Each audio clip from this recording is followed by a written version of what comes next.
Guys, welcome back. Let's take a look at our NASDAQ 100 for the day. So before we get started, if you've not subscribed, make sure you do so. Click on the subscribe button, like, share, and let's get started. First of all, we will start with our trend on this NASDAQ 100.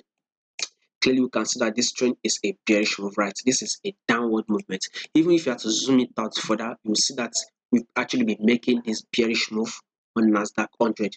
So start this movement from here, right, on this 1378, 372. We can see that this is a bearish move, right?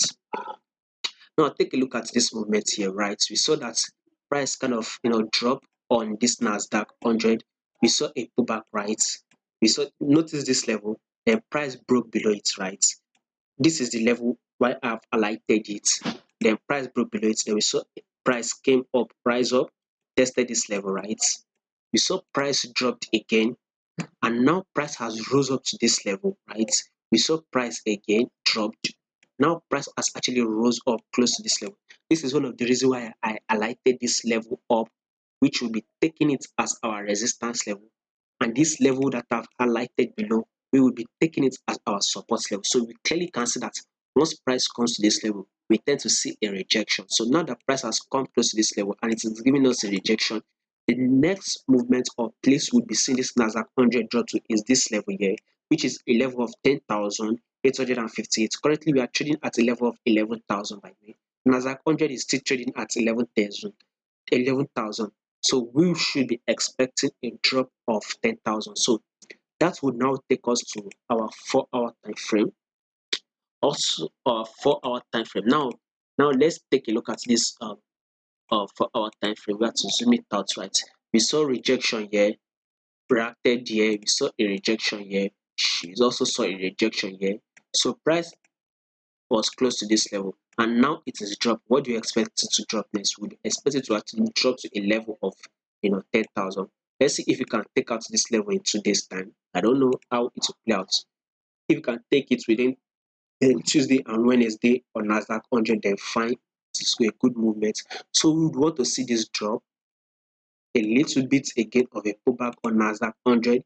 Then maybe once the pullback has occurred, then you can enter to short this position. So NASDAQ 100, if you want to enter this position, right, you can wait for a drop. A pullback should be made. After the pullback, then you can enter and short this NASDAQ 100.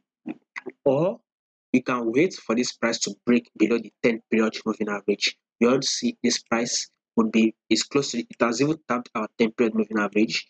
You all know if you want to trade with a moving average, you can wait for the price to break below the 10-period moving average. Once the price has broken below the 10-period moving average and it has given us some bearish move, then you can enter to short this NASDAQ 100. Though it depends on you. Let's see that if this NASDAQ 100 can break this moving average, we should see it drop to a level of 11,239. See price reacted here, right?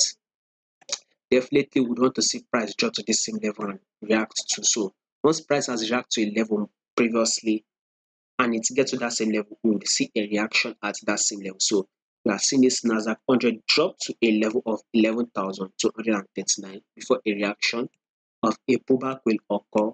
And maybe then you can enter to short this trade again, up to you by the way. And let's see what this 1-hour time frame says by the way. So still on a bearish move on NASDAQ 100. This is a drop. Here comes the correction. This is the drop. We saw it broke this previous lows. Here comes the correction. This is another drop.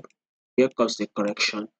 After it, of course, we will be expecting another drop on NASDAQ 100. Maybe once the drop has been made and a correction has been made, then you can now enter to short it.